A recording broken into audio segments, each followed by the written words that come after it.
Really, for investors, that's by the by. I mean, we just need to look at the opportunity at hand here. We know energy systems, they're moving from a fossil fuel based hydrocarbon based system to one that's powered by sort of cheap, clean, abundant renewable energies. We all know that's going to happen. There's a political will, there's a regulatory will to make that happen, and it's, you know, for investors, really, it's a one-way bet in that sense. In a sense, we can just put away the climate change science, the finer points of that to one side, because for me, it's just an obvious and an irresistible investment opportunity.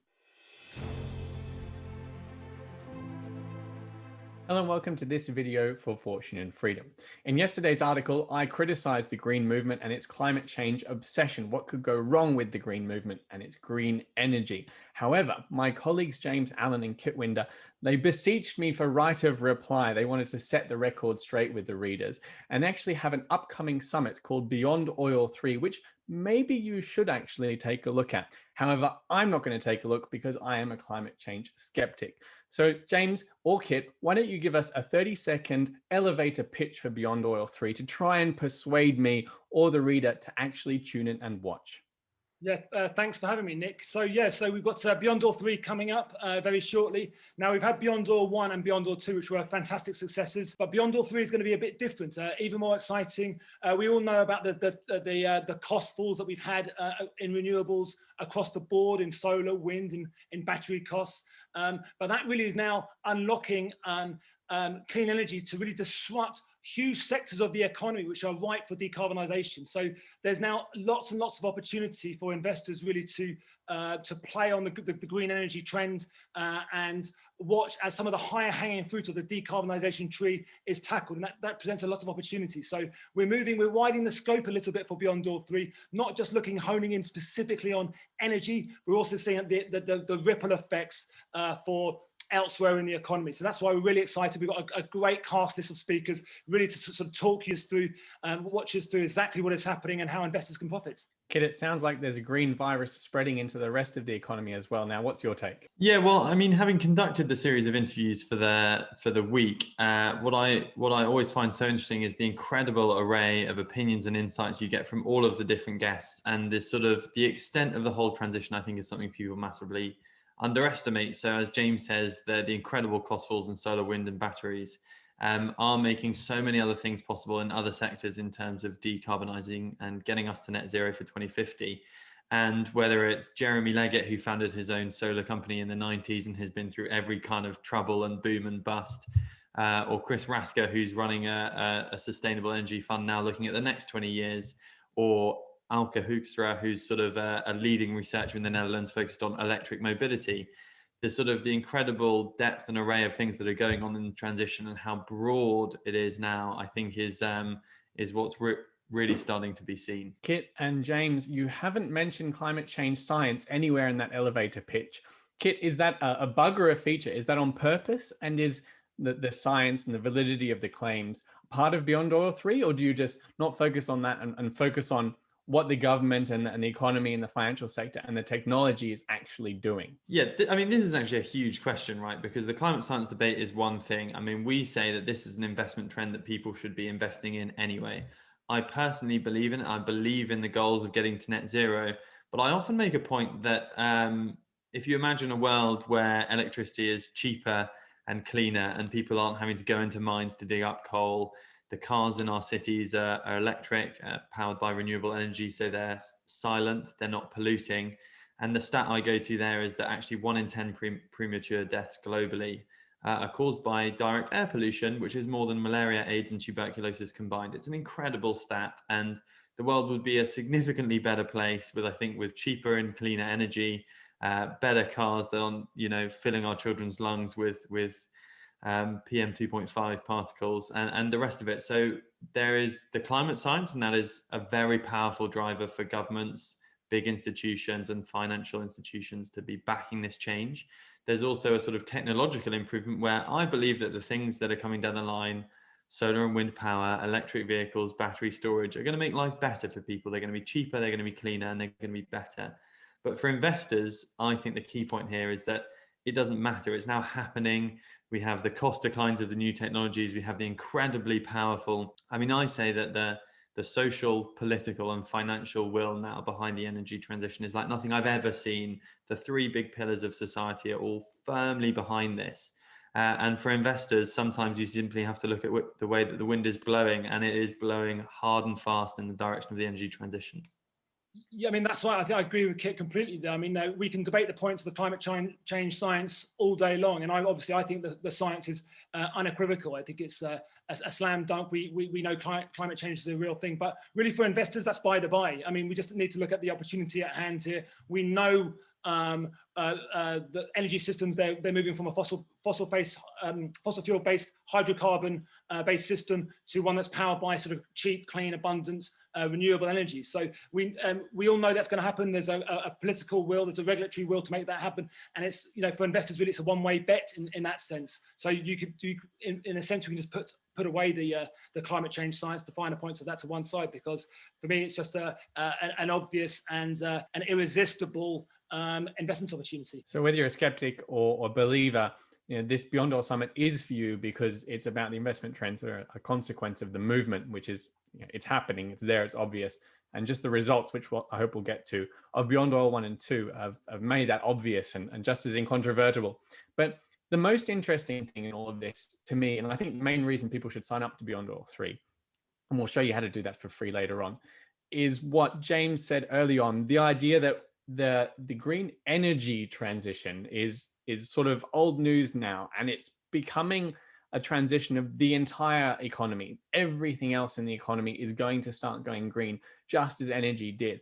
And that is a huge change, which means you cannot avoid this trend. Is that right, James? Yeah, that's completely right. I mean, we've had such mammoth sort of cost reductions for solar, wind, batteries, that actually some of the energy itself, certainly in developed countries, it's done a very, very good job of greening itself. So UK being an absolute prime example of that. We've sort of taken coal off the grid.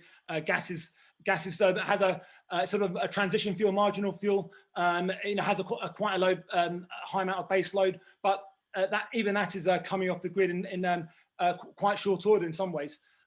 But really, the argument now is trying to decarbonise the rest of the economy, some of the higher hanging fruit, and that can be powered and sourced by cheap green energy. So once you have, you know, the costs, these cheap costs in place, you can really tackle some of the higher hanging fruits: steel, cement, farming, you know, agriculture, industry. These can all now be tackled because the costs have come down so much and it's so abundant now. Kit, we mentioned earlier the idea that you can't avoid this movement even in other sectors of the economy now. It's not just a question of green energy, it's the question of green everything else.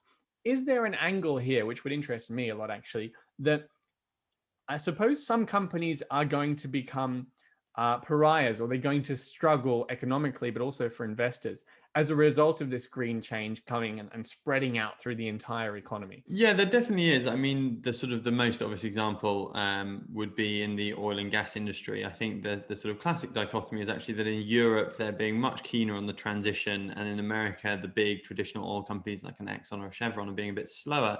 But recently we saw actually a sort of board level fight with an activist hedge fund in America, and Exxon was challenged by a small activist hedge fund to improve its emissions targets, its climate policies, and actually lost that battle in the boardroom. So the mood of investors is a very significant thing, and that is starting to spread into America as well. And I think a company called Carbon Tracker has done a huge amount of work around the concept of stranded assets, so that an oil company owns millions of barrels of oil reserves under the ground, and they act as if they're going to be able to sell every single one of those. But the realization is starting to dawn, and it has dawned over the last 10 years, that might not be possible for every single oil company, that there's a possibility that what's on the balance sheet that they claim as future revenue doesn't actually exist. It may not come to fruition. I think one of the best things about the week coming up is that we've got the original chair of Carbon Tracker, this independent non-profit think tank which led this research. We have Jeremy Leggett, the original chair, and we have the current energy strategist of Carbon Tracker, Kingsmill Bond, and they're both brilliant speakers. And the insights they have on the way that the institution has moved the debate around stranded assets, around companies that are going to struggle in the future. James, is this going to be a transformation of the economy, or is it just going to be another boom and bust cycle for renewable energy and I guess environmentalism, Because we've seen a few booms and busts in the past, especially for solar, but also for other things like hydrogen. Is this the real deal? Is it going to really change the world, or are we going to see the financial assets that you focus on boom and at some point bust? Yeah, I mean, I wholeheartedly believe that this is the real deal right now. Yes, a decade or so ago, when I sort of first starting out in the energy industry, I was seeing sort of the end of the previous cycle of boom and bust. But just look at what's happened since then. We've seen cost absolutely be decimated.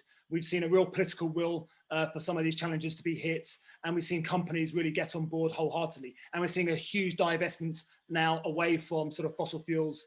Some of the big funds moving money out of fossil fuels and into renewable energy. So some of those things weren't in place a decade or so ago, but they certainly are now. So there's just a real will now for it to happen. And obviously, just in terms of cost, also technology, efficiency in some of these technologies has improved markedly since, I suppose, the generation ago in the previous cycle.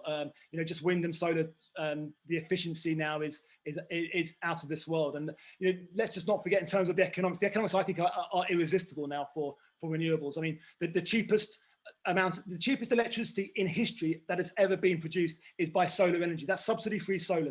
There's an auction last year in Portugal, and we nearly hit down to 1 cent a kilowatt hour of electricity. Now that is phenomenally cheap. There's no subsidies in there whatsoever. So this is the sort of new paradigm we're in right now, where solar renewables can really undercut existing fossil fuel-based capacity. So it really marks a new era. I mean, we have, obviously, I know you talked about in your piece quite wholeheartedly and passionately about renewables still being winged or reliant on subsidies. Yes, of course, renewables are still a nascent industry. I mean, but what we're seeing now is the argument moving away from an economic one really to a technological one, where the next frontier is to break further ground on the technical side of things, the technological side of things. And let's also remember, if we're talking about subsidies, fossil fuels are awash with subsidies by an order of magnitude greater than renewables right now. So we've got to remember that, of course, renewables potentially have needed a bit of a push because they're battling an incumbent, very powerful industry which has dominated for the last century, and we're just at the beginnings of a new generation. But more and more we're a report recently is saying that renewables could actually be subsidy-free in the developed world by 2023. So that's for subsidy-free wind farms in the UK, which is a phenomenal achievement from where we've come from in just a decade. So yes, the answer really is, I think we're in a new paradigm right now with renewables, and we shouldn't see this boom and bust cycle that we saw before. I think, Kit, a topic that we're both interested in is this idea that central bankers move markets, as we've seen dramatically in the last few years. I think actually, James, the first time we met around about 2017, I gave a speech about how people should have faith in the power of central bankers to move financial markets, to keep stock markets afloat no matter what happens. And we've seen that in the pandemic. We've seen them manage to keep the stock markets going up even though there was a pandemic. That's extreme. That's how much power they have. Well, central bankers are getting behind the green movement now. They're coming out and saying that they're going to back, for example, green loans and green companies that, or even companies that abide by green regulations, as we've been talking about in this video. So, Kit, do you think that's going to be a big force behind this, what I would call green bubble, but you would say a green tech revolution? Yeah, I mean, it goes a little bit beyond central banks. I think you have to go back to 2008 and look at the way we came out of that crisis, which was a purely singular central bank response where they did quantitative easing to support the financial system. What's changed coming out of the pandemic is that governments have stepped in as well. So they're no longer just flooding the roots of the financial system with cash into the reserves of bank balance sheets. What's happening instead is that governments are saying, we're going to actually step into the real economy. We're going to build bridges, build roads, and in this case, build solar farms, wind farms, subsidize technological innovation at universities, build out the hydrogen economy, look into electric vehicles and battery production in the UK. They're going to spend real pounds in the real British economy, and the same in America as well with Joe Biden. And the difference there is that the money is going into the real economy. So what we're going to actually see is government spending it on real things, building real products that give a return to society. And I think central banks, instead of just flooding the financial system, are going to be funding that spending into the real economy. So it's a sort of, this fiscal response to the crisis now actually has something to go and be spent on. And I think that's where the differences come in with that government involvement. So you see this big shift of the fiscal side and the monetary side combining, a lot of that's going to go into green energy. I think that's spot on, and that's why I would call it a bubble. But I suppose your argument would be that the technology is going to actually overtake the alternatives in there. It all sort of reminds me of the days when, before the housing bubble burst, people like me were saying, this is a bubble, this is a stupid idea, it's funded by central bankers, it's all going to blow up. And yet the amount of money that was made during that time was massive, and the opportunities that were in that housing bubble were massive. So I think even skeptics can't just ignore this and dismiss it. And I think that's the main reason why I think people should be signing up to Beyond Oil 3 by clicking the link below this video. They should be thinking about whether or not they can avoid the big opportunities in this green bubble, as I would see it, or a green tech revolution, as others would say or would argue. And either way, I don't think you can avoid what the consequences will be, either on the upside or the downside. Now, this whole video is designed to be a right of reply for Kit and James, so don't forget to click the link below this video to sign up for Beyond Oil 3. But now over to James and Kit to close the video. I would just be very simple for anyone sort of watching this, and anyone maybe a skeptic about a so-called sort of green bubble. If you just close your eyes and think about the energy system of the future, maybe in 10, 20 years time, or how the wider economy looks, what will be powering your car, what will be powering sort of, I suppose, industry, farming, your energy sources. If you close your eyes and imagine that world, you'll probably come to the conclusion that it won't be powered by sort of fossil fuels as we know it right now. It will be powered and sourced by cheap, green, abundant, renewable energy. So for investors, that is an opportunity for you. You can really play on that sort of knowledge that that's the way we are going, whether you like it or not. That is exactly the system that we're going to get in the future, and there's opportunities to be had. For those who are well-informed, well-sourced with the knowledge, not every renewable company, of course, is going to be a slam dunk winner, but if you know where to look, there's an absolute gold mine of opportunity out there. Yeah, for me, I just want to pick up on your point, calling it a bubble, Nick. I think there's a terminology thing there where a bubble sort of suggests this sort of useless thing that'll come and go, and once it's gone forever. I actually prefer to compare it to sort of the early, very volatile movements in Bitcoin, where people were going crazy when it got to $200, saying this is an absolute bubble. But the people at the start there realized that they were at the very foothills of this enormous long transition. I mean, James and I are constantly saying this is a multi-decade transition. It's net zero by 2050, not 2022. And so while we are investors and we're price focused, and there's not a concept of no price too high, we're going to buy these investment assets at any cost. We're very focused on the price. But the thing to realize is that we are at the very foothills of a multi-decade trend. We're not suggesting that everyone is going to make all their money in the next 2 years and then it's, one and done. So we accept the volatility now, but we have the luxury of knowing this is a multi-decade trend, and therefore what we're seeing now is not a bubble, it's volatility, and that's part of the ride. So I think that's a really important clarification to make, that there's a lot more to come in the years and decades to come. I think that's the perfect conclusion, really. So I think hopefully everyone now has been sort of converted from potentially being a Nick sort of skeptic to someone like evangelicals such as Kit and I. But if you really want to learn a bit more about the opportunity at hand and listen to a huge, very experienced cast of speakers, then all you need to do is click on the link below for Beyond Oil 3 and really find out exactly what is going on, because there's huge opportunities. So yeah, click on the link below, and I hope to see you there for Beyond Oil 3.